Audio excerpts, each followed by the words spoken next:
दोस्तों, बहू बेटी और Z5 के इस एपिसोड में आप सभी का स्वागत है। चलिए आज का एपिसोड शुरू करते हैं जागृति धारावाहिक से। जागृति एक नई सुबह में गुंडों से चित्ता समूह की लड़की को बचाने के बाद जग्गू उस लड़की को लेकर खाना खाने एक होटल के पास रुकती है। तभी चित्ता लड़की गाड़ी से बाहर निकलती है। ये लड़की गाड़ी के बाहर क्या कर रही है? और अपने ऊपर मुसीबत ओढ़ लेती है। उसके पीछे पड़े वही गुंडे मौके का फायदा उठाते हुए उसे अगवा कर लेते हैं। जागृति सतर्क होकर उस गाड़ी का नंबर नोट करती है ताकि उसे ट्रैक करने में आसानी हो। गाड़ी का नंबर J01 BD 2343 आकाश भी उसकी मदद करने के लिए आगे आता है। जागृति क्या हुआ? इतनी जल्दी में कहाँ जा रही हो तुम? वो गुंडे, वो लोग उस लड़की को किडनैप कर लेकर जा रहे हैं। आकाश, I have to get her, I have to save her. Wait, I'll join you. आकाश! जागृति और आकाश लड़की को ढूंढने की कोशिश करते हैं। वो एक साथ उस जगह पहुंच जाते हैं जहां गुंडों ने चित्ता लड़की को बंधक बनाकर रखा है।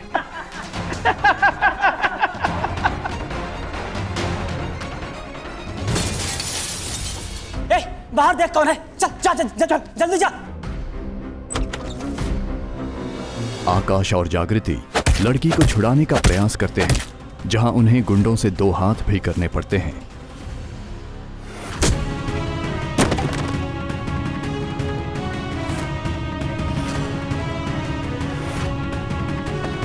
थैंक यू दीदी, आपने हमें फिर से बचा लिया। अब मेरी बात सुनो, मेरी बात मानना। इस बार यहाँ से हिलना मत, कहीं मत जाना। मैं मेरे दोस्त की हेल्प करने जा रही हूँ, तुम हिलना मत, ओके?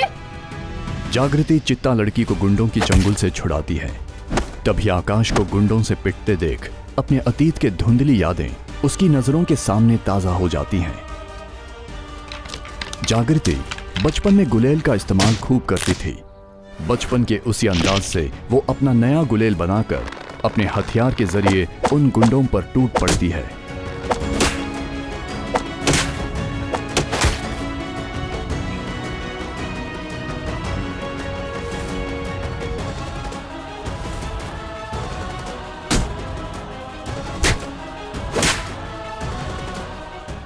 दीदी,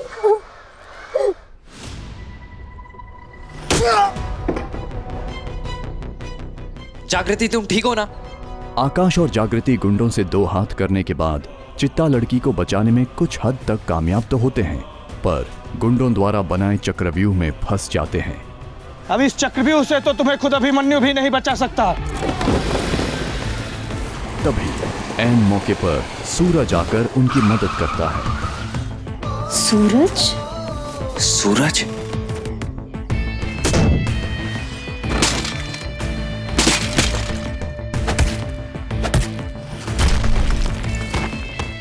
जाके गाड़ी में छिप जाओ, जल्दी जाओ।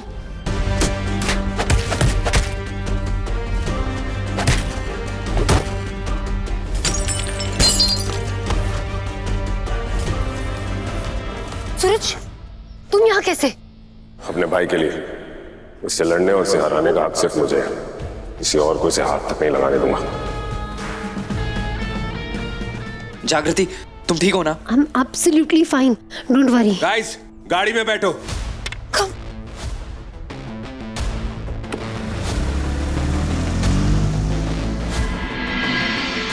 जमाई नंबर 1 में दामाद नील और सासू मां कंचन चोटवानी के बीच चल रही टशन एक अनोखा मोड़ लेती है जब कंचन अपने घर जमाई बने दामाद को जलील करने के लिए अपने दोस्तों के सामने साड़ी पहनकर आने के लिए कहती है।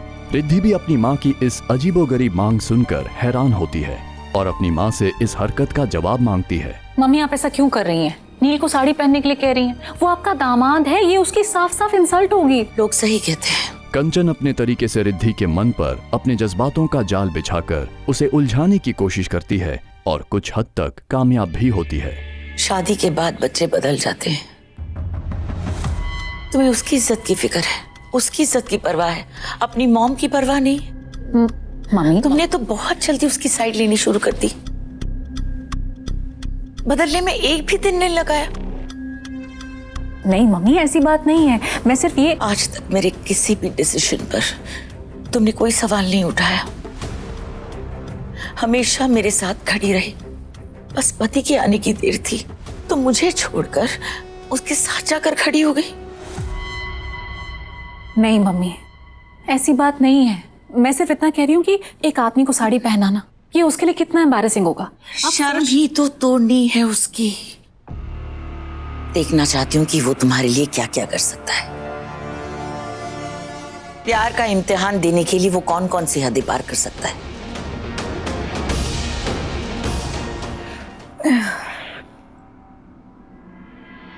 दूसरी ओर नील की शादी और उसके घर जमाई बनने से उसकी मां को सदमा लग जाता है।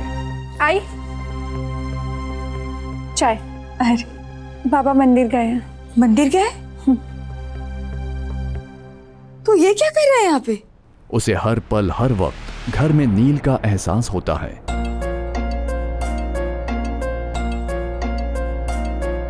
अपनी मां की इस हालत को देखकर नील की बहन मायूस हो जाती है। यहाँ तो कोई भी नहीं है।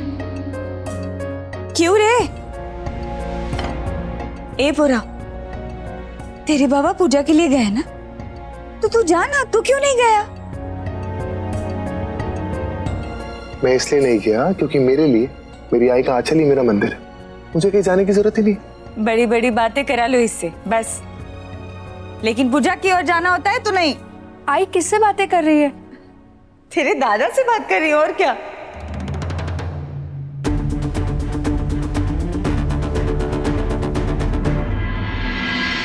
कैसे मुझे तुम मिल गए में विराट का हमशक्ल रणवीर अरोड़ा की पहचान को लेकर अमृता और आहूजा फैमिली का मन असमंजस से भरा पड़ा है। ये क्या हुआ? चोट कैसे लगी? बैठो बैठो। हाँ, क्या हुआ? विराट ने अमृता को पूरा यकीन है कि रणवीर अरोड़ा ही उसका विराट आहूजा है। रणवीर ने कुछ कोशिश तो पूरी करी उसने अमृता को हार्म करने की, बट थैंकफुली कर नहीं पाया। ऐसा कुछ नहीं हुआ है, उन्होंने कुछ ऐसा नहीं किया। लेकिन आहूजा परिवार इसके विपरीत सोचता है। वो विराट नहीं है। तुम फिर से सही कह रहा है। वो विराट नहीं है, रणवीर ही है।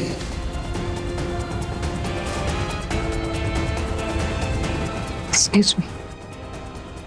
चल संभल के। हमें अमृता को रणवीर से दूर रखना होगा।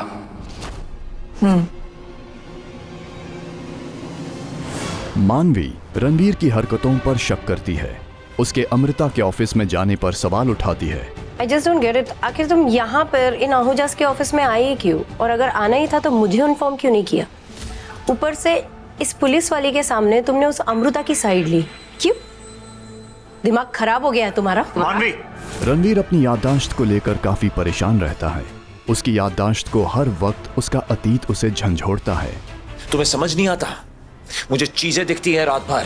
आई गेट नाइटमेयर, सपने आते हैं, उसमें कुछ दिखता नहीं है, सब कुछ धुंधला रहता है। I get visions. समझ नहीं आता कि क्या चल रहा है दिमाग में। You know how that feels? कुछ तो बहुत बड़ा हुआ था मेरे साथ मानवी। सम इंसिडेंट, कोई हादसा, कुछ तो हुआ था, पर क्या मुझे नहीं पता, पर मैं पता लगाना चाहूंगा।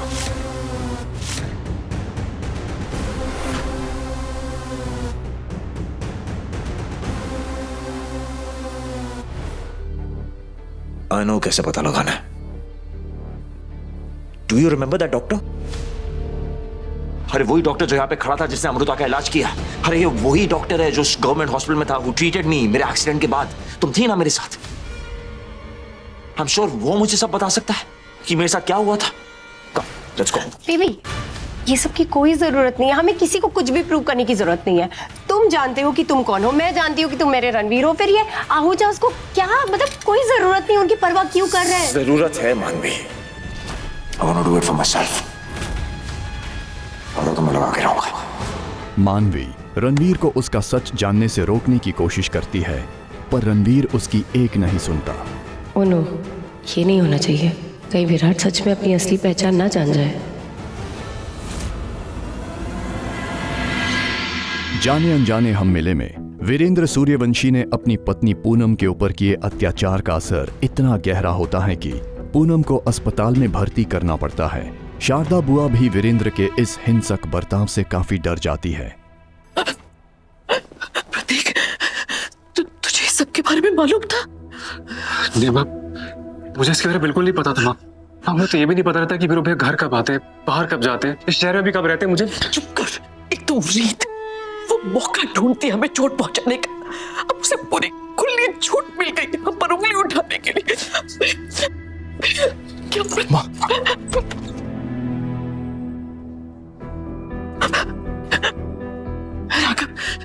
राघव मेरी बात ध्यान से सुन। अगर वीरेन ने पूनम हो के साथ ऐसे घिनौनी हरकत की है ना, तो मैं खुद उसे बड़ी से बड़ी सजा दूंगी।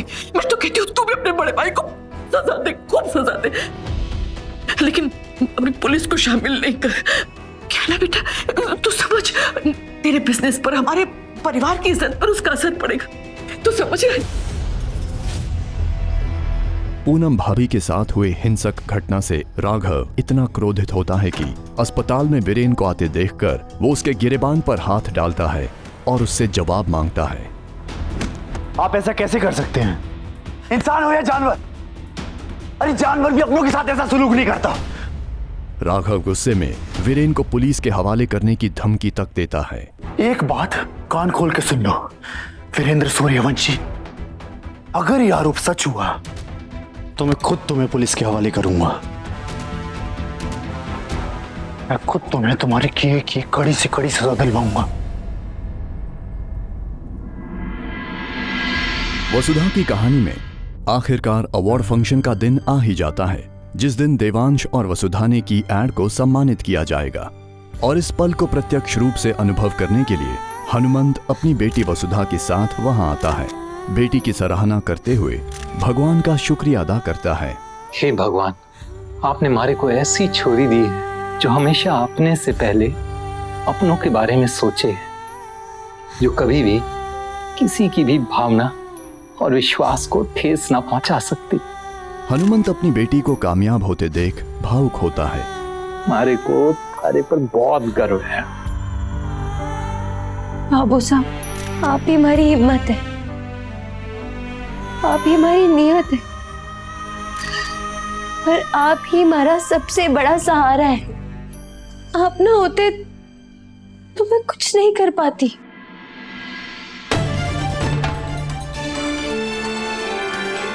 बस कुछ ही देर की बात है, देव सर ने कहा है कि अवार्ड लेने से पहले दिव्य हुकुम ने सब सच बता देंगे। फिर मैं भी बाबू साहब को सारा सच बता दूंगी। अपनी देवी हुकुम और अपने बाबू साहब को और नहीं थक सकती। दूसरी ओर समारोह में शामिल होकर बेटे देवांश को सरप्राइज देने के लिए चंद्रिका सिंह चौहान पति के साथ विदेश से वापस लौटती है। Welcome ma'am. Hello, welcome sir. Ma'am, हमारे ऑडिटोरियम में आपके लिए स्पेशल सीट रिजर्व है, प्लीज हमारे साथ आइए। नहीं, हम यहाँ हमारे बेटे को सरप्राइज देने आए हैं। उसे लग रहा होगा कि हम दोनों सिंगापुर में होंगे। ध्यान रहे, हमारा ये सरप्राइज खराब नहीं होना चाहिए। आप लोग प्लीज हमें बैक स्टेज ले चलिए। हम ग्रीन रूम में इंतजार करेंगे। Okay, sure. मगर इस बात से अनजान देवांश की परेशानी कुछ और ही है। मैंने मासा को कल जाने क्यों दिया? कल जब वो मेरे पास थी मुझे तभी से बता देना चाहिए था। फंक्शन में आए अपने माता पिता की मौजूदगी से अनजान देवांश का मन अशांत रहता है। मासा कहाँ हैं आप तो मेरा फोन एक बार में ही उठा लेती है, फिर आज मेरी आवाज अब तक क्यों नहीं पहुंच पा रही? क्या होगा जब समारोह के दौरान चंद्रिका सिंह चौहान के सामने देवांश की सच्चाई उजागर होगी? इसे जानना हो तो आप इन सारे शोज के फुल एपिसोड्स देख सकते हैं ZEE5 पर, वो भी बिल्कुल फ्री, क्योंकि ZEE5 टीवी है आपका अपना टीवी।